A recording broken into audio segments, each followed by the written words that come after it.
em saúde. Isso aqui, eu e o Mauro e a Tatiana, que estivemos lá, que eu estou vendo, mas reconhecendo, me desculpem se eu estou esquecendo alguém que está na plateia, foi motivo de meses, se não de mais de um ano de debate, não é, Mauro? Mas como é que a gente pode discutir formação em saúde, recursos humanos para a saúde, sem ter os gestores lá presentes? Tendo os gestores lá presentes, nós vamos ter que ter bons argumentos para convencê-los e vice-versa. O que não pode é um enganar o outro e usar do poder da caneta. Aliás, não quero deixar vocês mais deprimidos, mas qualquer sistema de avaliação e qualquer sistema de formação é uma luta de poder. É uma luta de poder, mas isso é outra história, depois a gente conversa tomando cerveja. Então, nós construímos o Banco Público de Avaliadores, a Câmara Técnica ela já existia, foi melhor consolidada, e a participação das comissões estaduais. Por que as comissões estaduais passaram a ser mais satélite, menos protagonistas? Porque brasileiro não sabe separar amizade de trabalho e trabalho de inimizade. Para os amigos tudo, para os inimigos a lei. É preciso ter uma distância para avaliar. É preciso ser honesto nesse processo de avaliação. É preciso declarar conflito de interesse. E não, tá bom, como que eu vou falar para o meu amigo que o programa dele é uma porcaria, né? E como que eu falo com o meu inimigo que eu não gostei porque ele está fazendo um programa melhor que o meu? Se eu estou com a caneta, eu o puno. Então é por isso que tem que haver essa distância. E aí, como eu falei hoje de manhã, o mecanismo fisiopatológico explica que o agente agressor do sistema são alguns artigos da Lei 12.871. Quando ele, então, a Lei 12.871, nos seus diferentes capítulos, interfere de uma maneira agressiva com a formação de médicos no capítulo da graduação e no capítulo da residência médica. E aí eu vou mesmo falar, Paulo, tenha paciência comigo, você me conhece há muito tempo. Então, já conversamos sobre isso de manhã. A lei implanta, faz renovar as diretrizes curriculares da maneira como já foi comentada por quem me antecedeu e obriga a implantação de um sistema de avaliação. E esse sistema de avaliação foi amplamente discutido de manhã. Na verdade, já tinha que ter começado em junho esse sistema de avaliação, né? Que tem que ser feito a cada 2 anos. E fala que começam aqui os problemas que os americanos, os europeus, de um modo geral, já sabem de longa data. Se você faz um processo para uma coisa, cuidado quando você for utilizar com outro objetivo. Aí vai ser de caráter obrigatório e classificatório para os programas de residência médica, exceto as estaduais, que não alcançam. Mas não é uma lei nacional? Ué, não é lei nacional fazer outras tantas coisas? E aí começam as consequências, que me pediram para dizer quais são as consequências da legislação no sistema de residência médica. Começa um conflito de processo seletivo ou de hierarquia de leis com a residência médica, tendo uma lei própria que diz no seu artigo 2º que o processo seletivo é do programa e uma lei dizendo que não, que agora vai ser feito de outra maneira, como nós conversamos no período da manhã. É preciso mudar o processo de ingresso? Nenhum de nós questiona. Olha o desequilíbrio da balança. O processo de ingresso é oneroso, desgastante, complexo, conforma o currículo da escola médica, interfere com as diretrizes curriculares nacionais. Ninguém consegue atender as diretrizes curriculares nacionais, pessoal. Nos nossos cursos de medicina, nós atendemos o que cai nos nos concursos de residência médica. E vocês perceberam que eu não citei aqui os cursinhos preparatórios, porque desde Hipócrates é assim. Onde houver seleção, verá alguém ganhando dinheiro e que é mais esperto do que eu, que fico lá tentando formar médicos humanistas, críticos, reflexivos. Tá? E a residência médica está lá do outro lado da balança e nós temos que encontrar uma solução para isso aqui. Esta balança sempre será dinâmica e uma hora pendendo para um lado, outra para o outro, mas não pode continuar assim. Tá? A gente vem apontando isso há muito tempo. Como é o nome do negócio? A ANASEM que vai resolver isso? Não sei, depende do que vai ser feito, de como vai ser feito e de como vai ser utilizado. Se começar a perguntar qual é a frequência, um dia vocês me contam qual é a frequência? Qual é a frequência de câncer de esôfago na população gaúcha? vai piorar ainda mais isso aqui, tá? Bom, a residência médica fala, então, que essa regra fala que vai ser avaliado naqueles anos. A gente não sabe ainda, vocês perguntaram aos montes de manhã como serão esses métodos e instrumentos de avaliação, e a minha preocupação é quanto que esses instrumentos vão interferir no projeto pedagógico das escolas, para melhor ou para pior. Espero que seja para melhor. Nós temos que pensar se ele vai interferir na qualidade da formação ou se vai desviar para aprovação. Alguém me falou de manhã que agora nós temos cursinho preparatório por 2 anos, já começa no 4º ano para alguns, né? E, de repente, alguém disse de manhã perto de mim, eu ouvi e gelei. Falou, agora vai ter desde o 1º ano. É verdade. Outra coisa que nós precisamos saber é como vão ser os critérios de classificação. Eu gostaria que não repetisse aqui o que acontece no SISU, onde nós temos drenagem de cérebros e de culturas. Eu passei recentemente em Manaus conversando com 84 professores.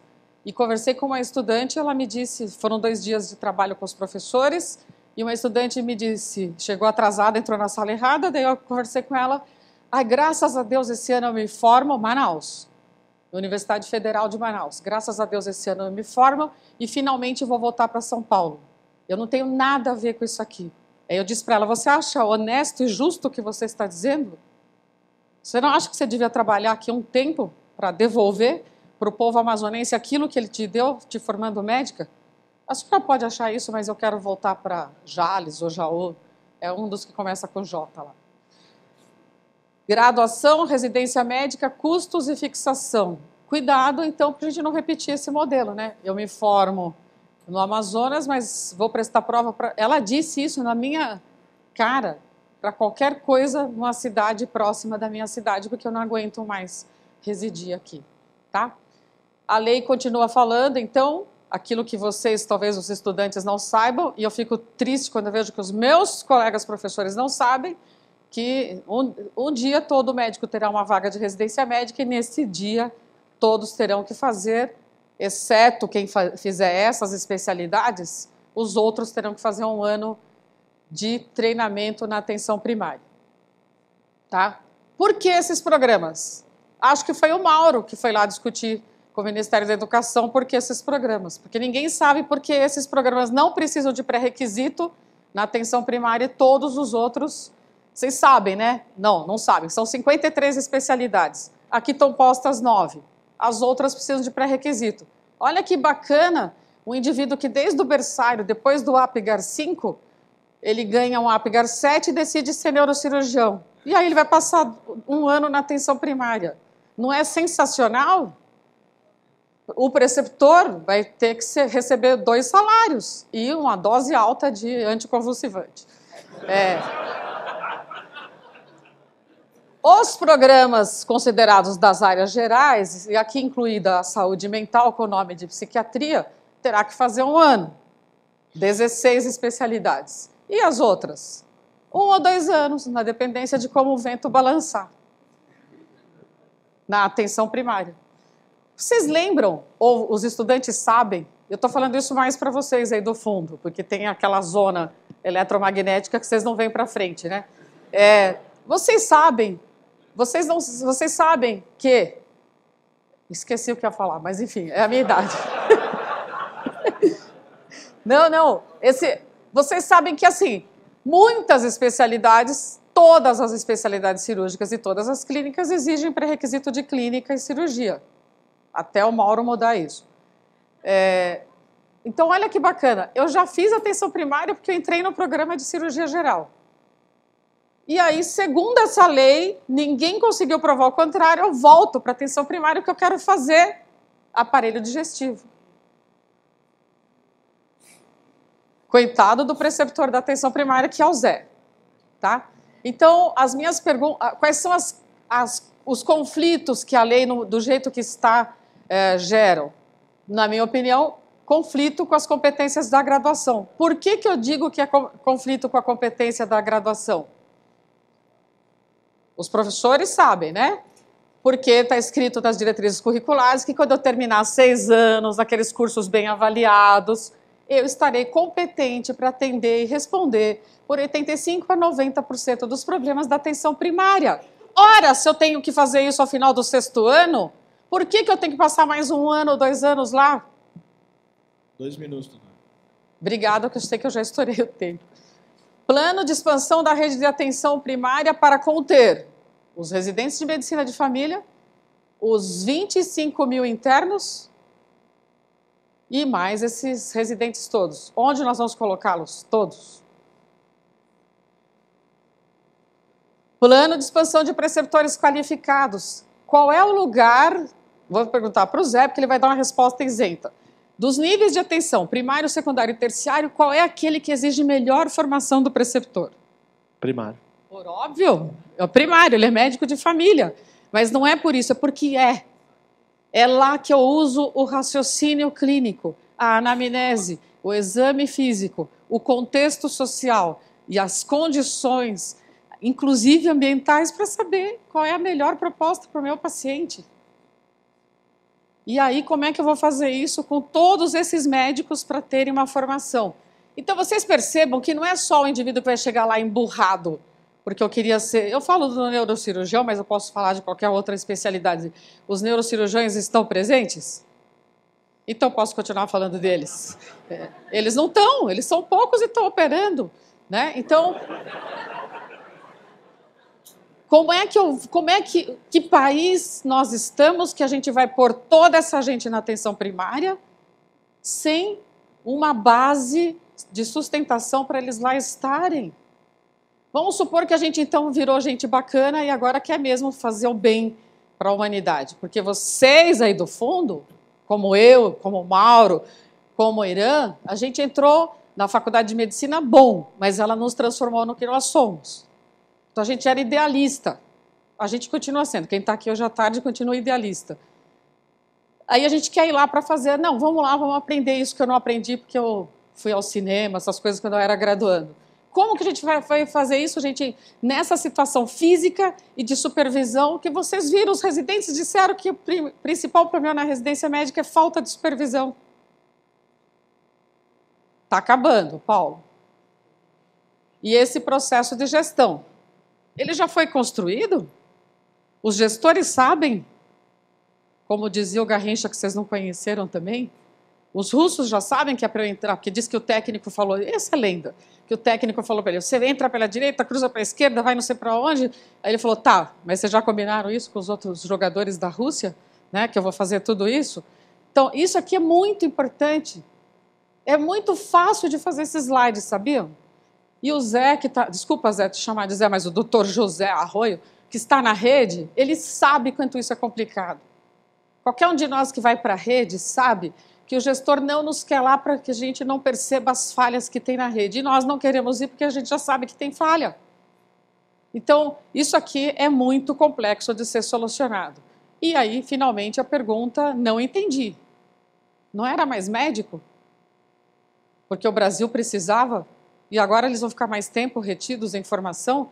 Saibam, senhores, que muitas vezes quando a gente discute que formar um cirurgião lá na Europa é 6, 7 anos, muitas vezes eles decidiram por ampliar o tempo de formação exclusivamente para regular mercado. Porque naquele momento tinha muito neurocirurgião no mercado, então eles aumentaram mais 1 ano. Eles não contam isso. E eles, inclusive, nos proíbem, quando a gente descobre que é isso que acontece no interior dos comitês de regulação, de sair alardeando isso. A gente tem documento assinado para não falar disso. Tá? Sobre os médicos todos na atenção primária, a pergunta que cabe aqui é que impacto real e positivo vai trazer para a assistência em saúde? E a outra pergunta... Ninguém aqui nessa sala tem dúvida que nós precisamos fortalecer e ampliar o número de médicos em medicina de família e comunidade para finalmente abrir essa tal de porta correta que é o acesso pela atenção primária. Mas qual é o incentivo que as pessoas terão para ir para a medicina de família e comunidade se qualquer um egresso da escola médica estará lá? Qual é a valorização pelas mesmas razões? E que tipo de assistência nós estaremos ofertando para os nossos pacientes? Lembrando de que alguém de manhã falou tudo isso que nós estamos discutindo aqui é por uma única razão, Não é porque nós somos, só porque nós somos vaidosos e queremos o título. É porque nós queremos cuidar das pessoas. Então, terminando, faltam 3 diapositivos. Mauro já conhece a Tatiana esse slide e muitos de vocês aqui presentes. Pessoal, quais são as necessidades de saúde da população? Conselho Federal de Medicina e Associação Médica Brasileira, todos os jovens médicos aqui presentes, aprendam esta palavra, regulação. Nenhum médico aqui hoje falou de regulação. E há que haver regulação. Quantos clínicos, quantos cirurgiões gerais, quantos pediatras e assim até as 107, juntando áreas de atuação com as especialidades. E que médico é esse? A gente vai ao neurologista quando tiver uma cefaleia simples ou a gente vai no médico de família? Qual é o sistema de saúde e a partir desse sistema de saúde, qual é o número que a gente vai ter? E esse número é dinâmico. Será que vocês vão aguentar não se formarem dermatologistas, oftalmologistas? Ou vocês vão fazer pressão via o deputado da cidade de vocês, como muitas vezes já veio falar comigo? Mas lá eu tenho 4 afiliados que querem fazer dermato. Tem que abrir mais vaga de dermato. É assim que a gente regula o número de vagas? Precisa de dermatologista ou precisa de médico de família para fazer essa atividade? E de clínico geral, e de pediatra, e de cirurgião geral, e de GO, e de psiquiatra, porque está todo mundo doido. Então, de manhã aquela professora nos provocou, a Margot, quando ela disse assim, isto é responsabilidade da sociedade, e essa hora é nossa. E vai falar disso para a gente na hora que eu descer, se eu vou ter a mesma opinião. Vamos diminuir, professor, o número de vagas de clínica médica lá na USP? Não, pelo amor de Deus, não. Por quê? Eu vou falar do meu programa, não vão achar que é assim, mas por que eu não quero que diminua o número de vagas de residência médica lá na USP, em clínica médica? Porque me dá poder, primeiro. Porque fazem o trabalho de médicos que o governo não contrata. Segundo, e talvez o mais importante. Mas como eu aprendi com um professor já falecido, professor titular e professores universitários são tão vaidosos que eles medem o número de metros quadrados de sua sala e o número de residentes, dos meus residentes, é fundamental. Para que ele quer todos esses residentes? Não sei. Ele não tem um programa, mas vocês viram de manhã que o professor é só o reflexo de todo o processo, porque as pessoas de manhã não conseguiram mostrar para a gente que existe um processo que faça com que tenha uma avaliação final. Bom, então, finalmente, estabelecer critérios a partir de evidências, motivar fixação, promover fixação em regiões carentes, a partir de sistemas de incentivo. Vocês já ouviram de manhã o professor Lúcio Flávio falar do programa de carreira de Estado, né? Finalmente, nós precisamos pensar num programa de residência médica de sucesso, só precisa resolver esses quadradinhos, tá? Cada um deles dá um fórum como esse. E como eu disse de manhã, isso é um ciclo, pessoal. É um ciclo que roda, gira para o lado direito e para o lado esquerdo. Não são independentes esses fatores. Isso é só uma reflexão minha que eu fiz na hora do almoço. Eu provavelmente esqueci outras variáveis que estão nesse jogo. Por isso, que falar sobre esse assunto fica muito longo e de manhã as pessoas querem falar de Gênesis até o Apocalipse, porque as coisas estão interligadas. Não tem como falar de residência médica sem falar de necessidades em saúde. Só que a gente vem falando de residência médica há 66 anos sem considerar as necessidades em saúde. Então não é só um problema da legislação, ela veio promover mais distúrbio nesse sistema, mas tem muitas outras coisas que a gente vem empurrando há longo tempo e talvez isso faça a reflexão que você apresentou, José, sobre os problemas dos residentes apontados no questionário que vocês elaboraram. Me desculpem, peço desculpa para a mesa por ultrapassar o tempo, mas eu acho que a gente precisa agora abrir para vocês nos dizerem como é que vocês veem essas coisas. E o que vocês planejaram? Eu fui domingo falar para pessoas que querem fazer medicina, mas estudam em escolas públicas, que não tem a história mesma. que não tem professor de física desde o ano passado, que não tem professor de química desde janeiro, que não tem professor de geografia, e elas querem fazer medicina. E elas têm direito de fazer medicina. Então, o que eu estava assim, vendo, que o sistema todo de educação ele é bastante complexo e falho em vários momentos, né? E aí essas pessoas aprendem no cursinho, e o cursinho, olha, como é que a gente não quer que os meninos façam cursinho na graduação, se as pessoas que fazem escola pública disseram que aprenderam toda a química em 4 meses de cursinho, que alunos de economia da USP promovem esse cursinho gratuitamente para eles. É o total desmerecimento da graduação lá no ensino fundamental e médio e o engrandecimento do cursinho. Muito obrigada.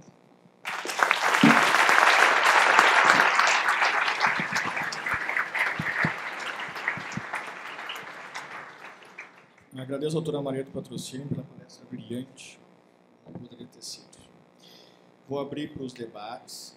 Vou pedir que sejam os mais sucintos possíveis, já que a gente estourou um pouco o tempo. Não. Foi perfeito. Eu vou fazer uma rápida retomada aqui pelo que eu escutei dos palestrantes. E o que eu mais entendi de tudo é, desde manhã, SUS.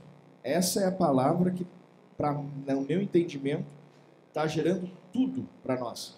Nós geramos o ensino do SUS, nós geramos nossa fiscalização das verbas do SUS, nós geramos a estrutura física, o trabalho, o número de residentes que o SUS pode sustentar, e o que o SUS não pode sustentar de médico sustenta com os residentes, e as avaliações todas dependem, e o currículo, de como está o SUS. Se o SUS está bem, nós podemos estar bem. Se o SUS está mal, nós estamos mal. E isso nós levamos nesses 10 anos de avaliação dos cursos de medicina. Eu entrei na faculdade de medicina, já tinha isso. Lá em 97, quando eu entrei na faculdade de medicina, tinha essa ideia. Ainda não era bem clara de que o ensino seria para o SUS. Ensino para o SUS, ok. Fizemos o ensino para o SUS. E hoje estamos sentados aqui discutindo os problemas que o SUS trouxe para o nosso ensino. Doutor Mauro? Obrigado, Paulo. Meu nome é Mauro Ribeiro, sou o primeiro vice-presidente aqui do Conselho Federal de Medicina. Queria parabenizar o Galo por esse evento maravilhoso, Galo. Em nome do Galo, parabenizar toda a Comissão de Médico Jovem, que tem participado conosco aqui e organizou esse evento. Ver o Conselho Federal de Medicina, com o Paulo, o Igor, o Durval, o Zé, aqui na mesa, quer dizer, todos esses acadêmicos de medicina e residentes, para mim, particularmente, é um motivo de imensa alegria, de imensa felicidade. Eu acho que hoje é um dia histórico.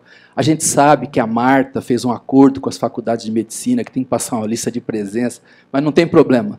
O importante é atraí-los para cá. Essa aqui é a casa do médico brasileiro, né? É uma satisfação imensa por parte de todos os nossos conselheiros federais. A razão de ser do Conselho Federal de Medicina é o médico.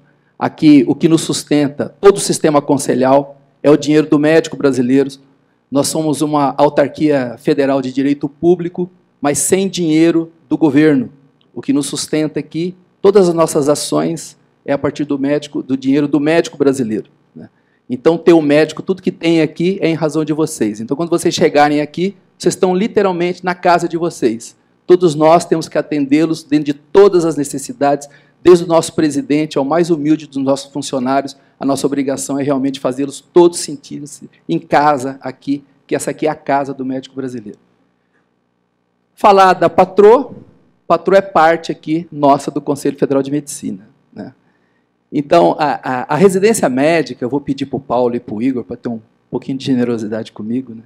Porque a residência médica é um tema muito caro ao Conselho Federal de Medicina, particularmente ao presidente, Carlos Vital, né?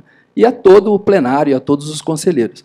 Eu tive a satisfação, e orgulho e honra de participar da Comissão Nacional de Residência Médica, junto com o nosso presidente, que na época ele era vice-presidente, ele era o conselheiro, ele era o titular, eu era o suplente, na Comissão Nacional de Residência Médica, e convivemos alguns anos lá, eu, Patroa, Tatiana, que está aqui presente, da Bahia. Né? E eu sempre digo isso, era um dos momentos de maior felicidade que eu tinha quando eu vinha para Brasília e tinha reunião da Comissão Nacional de Residência Médica. E aí eu vou me dirigir aos jovens, né? Por que eu tinha essa satisfação? Porque lá era um ambiente de democracia. A patroa, ela é baixinha, mas ela é brava. Ela dominava todo mundo. A hora que a gente começava a falar muito, ela falava, a gente cala a boca. Quando ela fala, cala a boca. A hora que eu vejo, eu já estou de boca calada quando ela fala comigo. Ela tem uma ascendência muito grande sobre todo mundo, né? E ela tinha um domínio muito grande sobre a Comissão Nacional de Residência Médica, mas a Comissão Nacional de Residência Médica, à época, era um local em que existia o debate, que é o que nos guia dentro do sistema conselhal. Nós, do sistema conselhal, adoramos ser criticados, porque nós entendemos que as decisões colegiadas, que é o que nos guia aqui no Conselho Federal, em todos os conselhos regionais de medicina, elas são as melhores, porque elas não são monocráticas. As pessoas fazem as propostas são discutidas, e às vezes de uma forma muito, muito intensa, mas ninguém briga, porque são discussões de ideias. E é isso que nós tínhamos na Comissão Nacional de Residência Médica naquela época. Nós podíamos colocar nossas propostas, tinha os membros votantes, tinha os presidentes da SERENS, que são as comissões estaduais de residência médica, a Marta participava lá conosco também, né? E todos tinham oportunidade de colocar suas propostas, as propostas eram discutidas, e tudo dentro do interesse da boa formação, da boa qualidade da formação do médico brasileiro. Num determinado momento, isso se perdeu na Comissão Nacional de Residência Médica, Conselho Federal de Medicina, Associação Médica Brasileira se afastaram da Comissão Nacional de Residência Médica, estamos afastados até hoje. E hoje eu olho para trás, foi um momento de muita pressão em cima de todos nós aqui do Conselho Federal, nós não abrimos mão dos nossos princípios. Isso tudo começou com o Provab, que é um programa de incentivo ao médico que vai para a atenção básica, que deu 10% na prova de residência médica. E na época nós alertamos que 10% ia causar um desequilíbrio na residência médica no Brasil, como efetivamente causou. Vocês que querem fazer algumas especialidades, se vocês não forem para o Provab, as chances de vocês conseguirem residência médica no Brasil hoje é muito pequena em relação a algumas especialidades médicas. Mas isso também está sendo revisto. O mundo dá voltas, a política dá volta. Teve um determinado momento, há 2 anos atrás, que nós estávamos muito fragilizados na nossa luta contra o governo, né? Mas tudo deu volta, o governo mudou, e hoje, na realidade, nós estamos em outro momento. Nós estamos num momento em que todo mundo que trabalhava na Comissão Nacional de Residência Médica foi demitido. Não sei se de uma forma justa ou injusta, mas essa é uma realidade. Para mim é altamente ilustrativo, porque a partir de agora nós vamos zerar a Comissão Nacional de Residência Médica, certo? Nós vamos ter, talvez, uma pessoa lá da nossa confiança, e a partir dali nós vamos reconstruir a residência médica no Brasil, em benefício de todos vocês que estão nos abrilhantando hoje aqui, com a presença de vocês, dentro da Casa do Médico Brasileiro, que é o Conselho Federal de Medicina. Nós temos o compromisso, falo em nome do Conselho Federal de Medicina, falo em nome da Associação Médica Brasileira, de, novamente, colocarmos a residência médica no Brasil dentro do trilho que ela merece, dentro da qualidade que ela merece, que sempre pautou a nossa conduta na Comissão Nacional de Residência Médica, na época que a patroa era a nossa coordenadora. E nós estamos muito próximos de recuperar a residência médica no Brasil. O dano que foi feito por parte do governo do PT foi imenso, como alguém já colocou isso aqui, foi o Sidney, tanto na abertura indiscriminada de escolas médicas, como na abertura indiscriminada de programas de residência médica em lugares onde não existe a menor condição de um processo de ensino-aprendizagem. Mas eu espero e estou muito positivo, né, que num futuro muito próximo, nosso presidente não está aqui hoje porque está reunido com o ministro lá no Ministério da Educação, né? Então, nosso presidente está lá, tem representante da MB, tem a nossa presidente da Associação Nacional dos Médicos Residentes, a Nayara Balderramas, estão todos lá, lutando pela residência médica no Brasil, em nome de vocês, que são os estudantes de medicina que vão fazer residência. Então, a minha palavra, na realidade, são palavras de gratidão. Gratidão ao Conselho Federal de Medicina de hoje ter uma comissão de médico jovem que está projetada em outra dimensão, né, através do trabalho do Galo, na coordenação, e de outros conselheiros federais, como o Léo, como o Ideraldo, que fazem parte dessa comissão, e todos, né, Associação Nacional de Médicos Residentes, e todos que fazem parte da comissão. E ter o Conselho Federal de Medicina com essa quantidade de jovem, para mim, é um sonho que está se tornando realidade. E espero que vocês aproveitem esse momento aqui, que isso sirva de motivação para vocês, para que vocês, de alguma forma, pelo menos alguns de vocês, principalmente as mulheres, porque nós temos uma carência muito grande de mulheres na política médica, se interessem pela política médica e entrem na política de classe, que nós precisamos renovar as lideranças políticas com a juventude, né? E prometemos para vocês também que, num futuro muito próximo, vocês terão notícias de que a residência médica no Brasil está voltando, está sendo resgatada dentro da qualidade que merece e que nós lutamos e que já temos o apoio do ministro no sentido de recuperarmos tudo que nós perdemos nos 3 ou 4 últimos anos. Obrigado pela generosidade e um prazer imenso ter todos vocês aqui no Conselho Federal de Medicina. A palavra ainda está aberta, se alguém quiser dizer mais alguma coisa.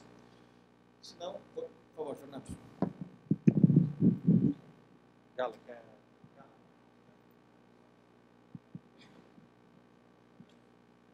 Por idade, eu não aceito.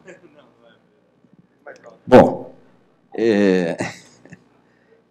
o Mauro disse tudo, né? O Mauro também, ele constrói toda ele que coordena as câmaras técnicas e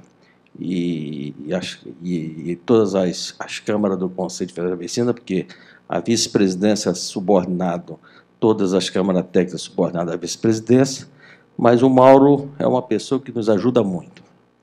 Mas eu não posso perder a oportunidade de ver uma mesa brilhante dessa só com jovens, a começar pela professora Maria do Patrocínio.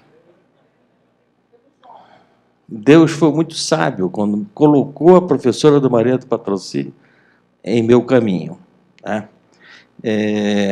Eu participei próximo da doutora Maria do Patrocínio quando a residência médica do meu estado foi descredenciada, mas por um bom motivo, sim. Tinha motivo de sobra para descredenciar a residência médica do meu estado. Eu sou de Rondônia. Nesse inteirinho, eu disse, pronto, só para vocês terem uma ideia, eu fui chamado na Câmara dos Deputados estadual para saber o que era. Os deputados, o presidente da Câmara, não sabia nem o que era residência médica. Mas que era residência médica era uma casa que os médicos estavam morando. Olha só o nível de político do meu estado. E perguntou o que ele poderia fazer. Eu primeiro conheci a professora Maria do Patrocínio e pedi socorro a ela. Ela de imediato me deu o socorro, porque está aprovado. Um estado que tem 4 faculdades de medicina e quando sucumbe à residência médica, acaba com a medicina daquele estado. Foi para o Beleleu. E com isto pedi socorro. Ela de imediato me ajudou e mandou um colega nosso de Ribeirão Preto, a custo zero para o estado, e fez um plano de resgate da nossa residência médica. E isto deva-se a esse menino que está aí, o João Duval, que ele é produto da residência médica do estado de Rondônia. Ele hoje faz cardiologia em São Paulo, está acabando a residência médica em São Paulo. Mas eu só tenho que agradecer a professora Maria do Patrocínio. Agora, Mauro, só tem uma forma de nós resgatarmos a residência médica nacional. É nós levarmos a professora Maria do Patrocínio para assumir de novo essa residência médica.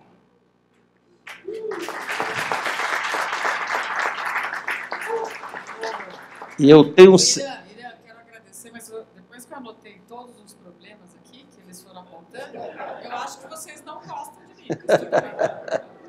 Eu tenho certeza que o nosso presidente, doutor Carlos Vital Tavares Corrêa Lima, está hoje com o ministro da Educação e a doutora Maria, e falaram muito esse atual governo, que falou em meritocracia. E eu acho que tem que existir. Não se coloca mais ninguém em cargo só porque eu sou filiado a isso, aquilo outro partido. Não tem que ter bandeira partidária para a educação, para a saúde. Tem que ter conhecimento.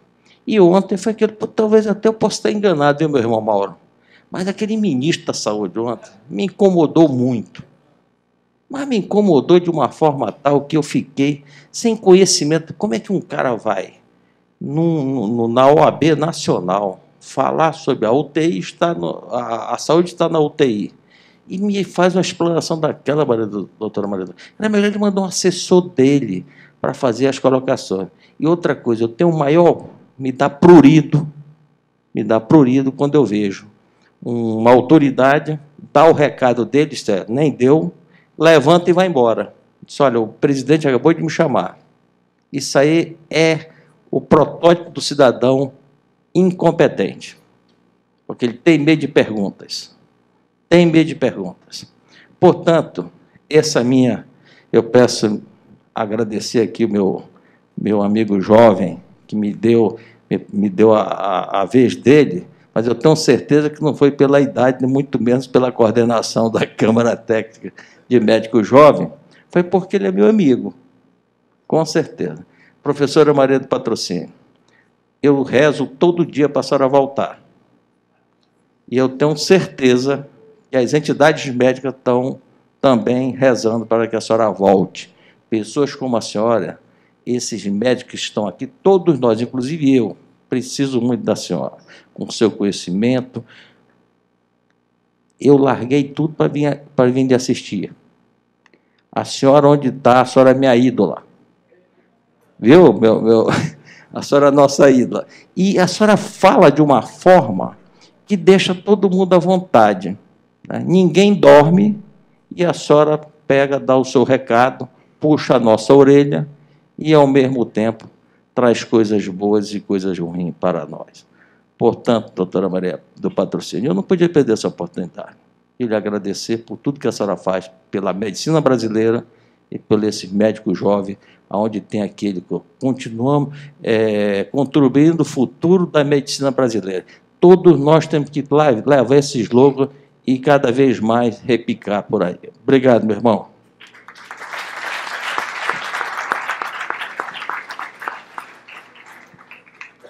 Bom, falar depois do Galo é bem difícil, né? Mas meu nome é Fernando Carbonieri, eu orgulhosamente faço parte da comissão do Médico Jovem, por uma atuação que eu tenho em mídia social já há 4 anos e meio, desde a época que eu era acadêmico ainda, lá em 2012. E o que motivou eu entrar na comunicação médica, eu hoje me colocar como um médico comunicador, foi observar que o médico, e isso a gente já conversou em outro momento, né, patrão? O médico, ele é um ser apolítico, é um ser que não se importa com o seu meio. Ele é um ser isolado do mundo, preso dentro dos muros do hospital-escola, dentro dos muros da faculdade, simplesmente interessado em sair dali com o canudo na mão e começar a trabalhar, ganhar dinheiro e assim também ajudar a sociedade, né? E em outro momento a gente conversava via Hangout com a doutora Patrô, de tentar achar um meio do médico voltar a ser um protagonista social. Ele saber muito bem o que ele tem que fazer no meio, como que ele vai modificar o meio, como que ele vai fazer isso de forma que ele volte a inspirar outros, inspirar seus pares, cuidar da própria profissão, cuidar da própria medicina, cuidar da política médica. Até 4 anos atrás, todos nós aqui reunidos, jovens ou não, que estavam na faculdade e agora saíram, no meu caso 4, então não sei. A gente nem conversava de política, porque política, religião e futebol não se discutia. A gente não falava disso. Graças a Deus, política está na moda. E graças a Deus tem muita gente falando disso.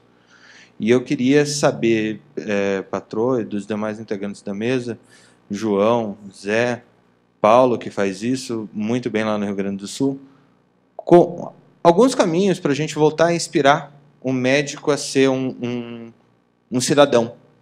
Ele ter seu papel na sociedade e modificar o meio através do seu trabalho, porque eu acho que é isso que a gente resolveu fazer a medicina. Obrigado. Vou continuar então para mais 2 pessoas, a gente faz mais 3 perguntas, depois a gente passa para a mesa. Bem, meu nome é Fernando, boa tarde a todos. Eu até cerca de 4 ou 5 meses atrás fazia parte da direção nacional da Associação dos Estudantes de Medicina do Brasil e recentemente eu fui indicado pela associação para compor a comissão de integração do médico jovem. Eu gostaria de parabenizar a professora pela brilhante palestra.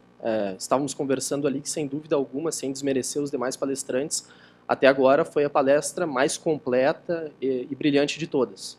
E até comentávamos como é impressionante o alto grau de semelhança entre os posicionamentos da nossa entidade e o que a senhora explanou na sua palestra, ponto a ponto. Nós tivemos uma única divergência que eu pediria à senhora que esclarecesse, porque podemos ter interpretado de maneira equivocada. Mas a senhora ratificou a tese com a qual nós concordamos, de que colocar um médico coercitivamente, a partir do argumento do governo federal, nessa pré-residência em medicina da família e comunidade, é altamente não resolutivo, né? Porque esse médico vai estar lá de maneira coercitiva, não motivado e não vai prestar uma atenção de qualidade. Mas mais à frente na sua palestra, a senhora ratificou também a tese de que nós devemos direcionar as vagas de residência médica de acordo com as necessidades em saúde. Nos pareceu uma certa contradição nesse sentido, ao ponto que o profissional também vai estar lá de maneira coercitiva e não vai se atender, ao menos de uma maneira média, à demanda dos profissionais pela especialidade em residência médica. Então, até que ponto isso não é contraditório no nosso discurso, sendo que, de um lado, nós podemos chancelar os argumentos do governo, ao passo que o argumento do governo é que nós necessitamos dessa pré-residência em medicina da família justamente por necessidades em saúde também. Ou, de outro lado, nós não vamos estar obstaculizando de maneira muito excessiva as liberdades individuais e vocacionais dos nossos egressos. Obrigado.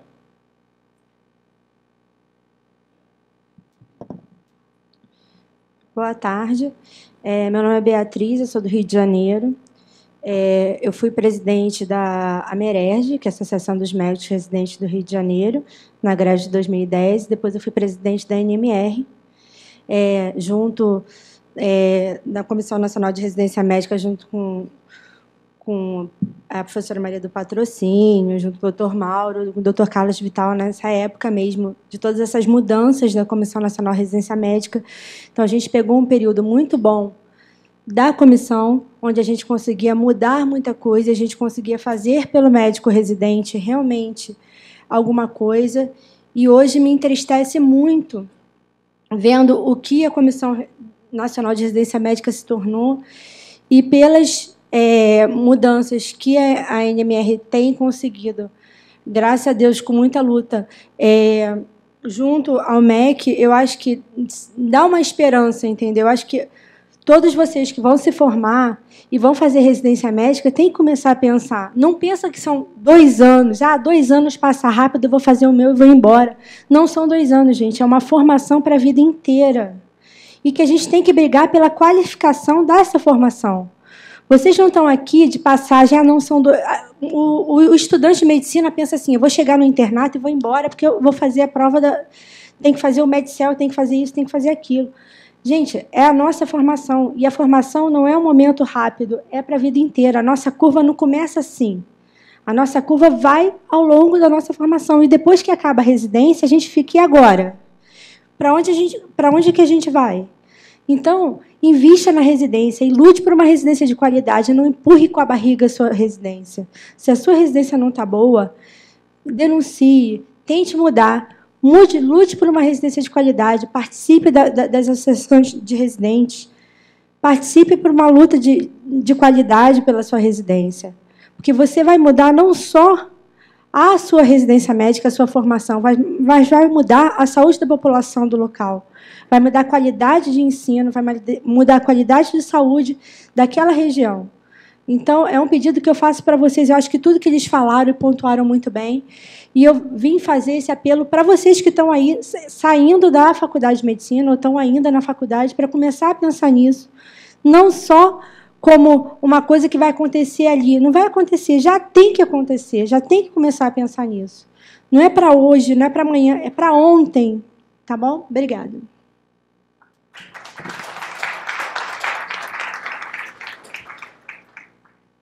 Boa tarde, Jorge Cury, eu represento o Conselho Federal de Medicina por São Paulo. Queria cumprimentar mais uma vez nosso amigo Galo e toda a comissão do Médico Jovem, a mesa. Cumprimentar mais uma vez minha amiga Patrô, pela excelência da palestra.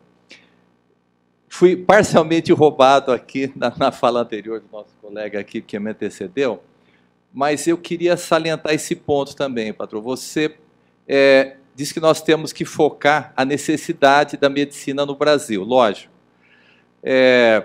não poderia ser desvinculada a proposta da residência médica, que é fundamental hoje na complementação da graduação. Eu acho que todos temos que caminhar para alguma especialidade, inclusive medicina de família, né? E aquele 1 ano que foi colocado como obrigatório, que é um quebra-galho seguramente para o governo, mas altamente polêmico, seria inexequível isso no momento. Acho que a própria saúde da família, Zé Carlos, acho que realmente fica muito prejudicada com essa proposta, porque as pessoas não vão seguir esse caminho depois. Nós vamos improvisar mais uma vez, e um projeto extremamente importante, que é a saúde da família, vai se ver prejudicado, né? Eu queria pedir que vocês tentassem responder um pouco a isso. Também reconheço, até para a gente não ficar refém de dizer que médico brasileiro precisa aprender com cubano como que atende o paciente, eu reconheço que nós precisamos não ficar tão reféns assim do estresse que nós passamos hoje, e acabamos descuidando um pouquinho, por causa da tecnologia também, né? Mas nós precisamos rever realmente essa abordagem médico-paciente em todas as especialidades. Mas não podemos ficar refém de um passa-moleque desse tipo, né? Então, como é que vocês respondem isso? E se não é assim, a outra questão, porque isso está na lei. O governo, não sei se fica, se muda, nós já falamos várias vezes aqui que não estamos satisfeitos com aquilo que nós estamos vendo pela frente, né? Ficando esse governo. Então, qual que vai ser a nossa proposta, né? Tirar isso da lei, como é que nós vamos agir?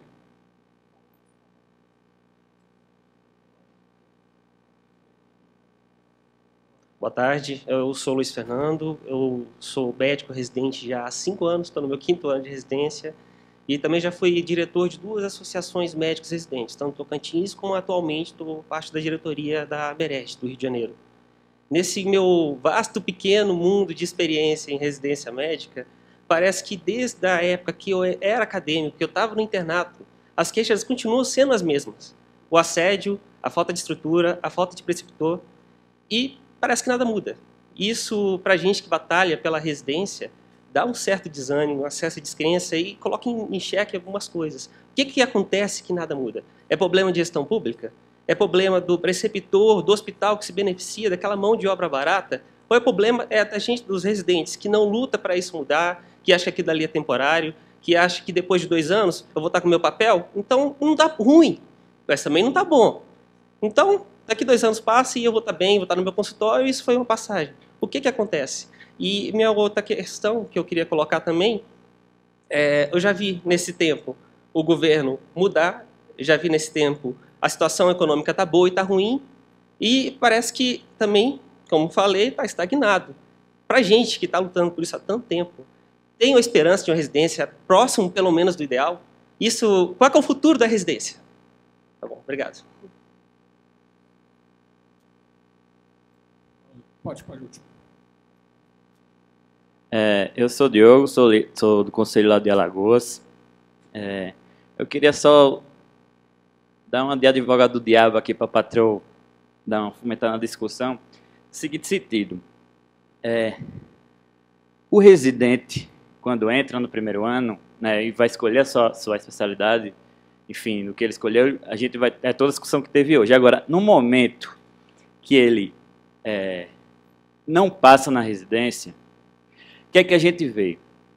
É uma situação de uma grande parte do recém-formado. Né? O que é que a gente vê? Esse camarada ele vai para a saúde da família no interior. E ele fica ali por 1 ano, ou vai para o Provab para ganhar os 10%, e fica ali naquele programa por 1 ano. E o questionamento é, o programa de residência obrigatório teria, pelo que veio da lei, teria como a gente formar um programa bem feito. Teria como isso ser feito da forma correta.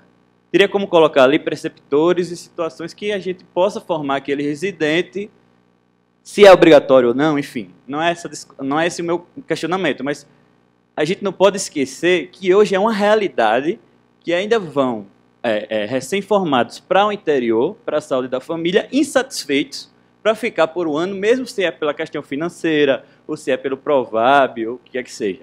Eu falo isso porque eu me formei em 2009 e colei o grau na quinta-feira, Fui no CRM na sexta já para pegar o número e na segunda-feira já estava no interior de Alagoas Independente trabalhando.